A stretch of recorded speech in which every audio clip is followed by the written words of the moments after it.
Hello, everyone. My name is Morad Amar, and thank you for the opportunity to present our study titled Same Day versus Next Day Discharge After a Non-Elective PCI for Non-ST Elevation Acute Coronary Syndrome, where we evaluated 30-day outcomes, predictors, and direct cost in a multi-center cohort.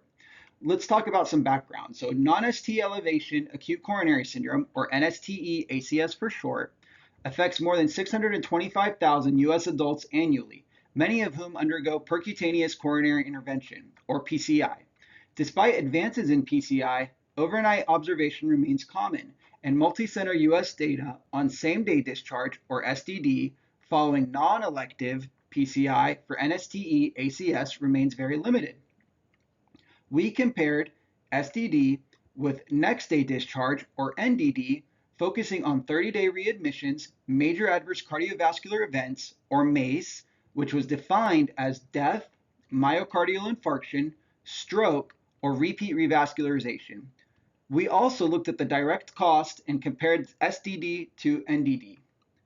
Moving forward to our methods and eligibility screening flowchart. So this was a retrospective multi-center study that linked the CAF PCI registry with electronic health record review across the Baylor Scott and White Health System from December 2019 through March 2025.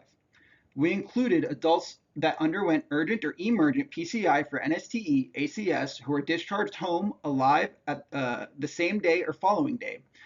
We excluded patients that had STEMI, cardiac arrest before PCI, procedural or post-procedural complications, vasopressor or mechanical circulatory support, hospice discharge, staged PCI or other planned readmission, and unavailable 30-day outcomes.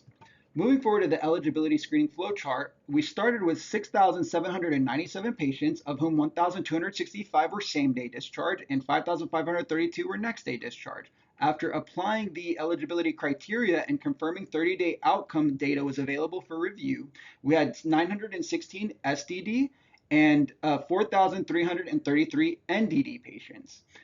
We then performed a 1-to-2 greeting nearest neighbor propensity score matching without replacement and ultimately matched 873 same-day discharge patients to 1,746 next-day discharge patients, yielding a final matched cohort of 2,619 patients. Covariate balance was assessed using standardized mean differences.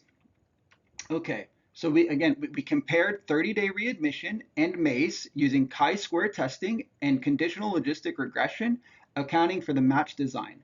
Let's move forward and talk about the exciting part, which are our results. So as you can see, for the same-day discharge cohort, we had 8.3% readmission rate as compared to 12.1% in the next-day discharge cohort. This led to an absolute difference of 3.8 percentage points. And after adjustment, same-day discharge remained associated with lower readmission odds, with an odds ratio of 0.7 and a 95% confidence interval of 0.52 to 0.94. Importantly, very importantly, 30-day MACE occurred in 2.2% of SDD patients compared with 2.7% of NDD patients, with no significant difference after adjustment.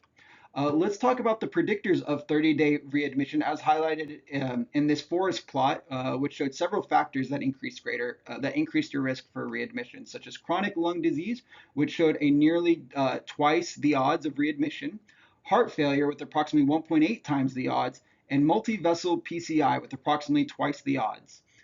These characteristics may identify patients who warrant more cautious discharge planning or closer follow-up. Let's talk about the mean direct cost. So it was 8,011 in the same-day discharge cohort compared with 9,738 in the next-day discharge cohort, with an average savings of $1,727 per patient.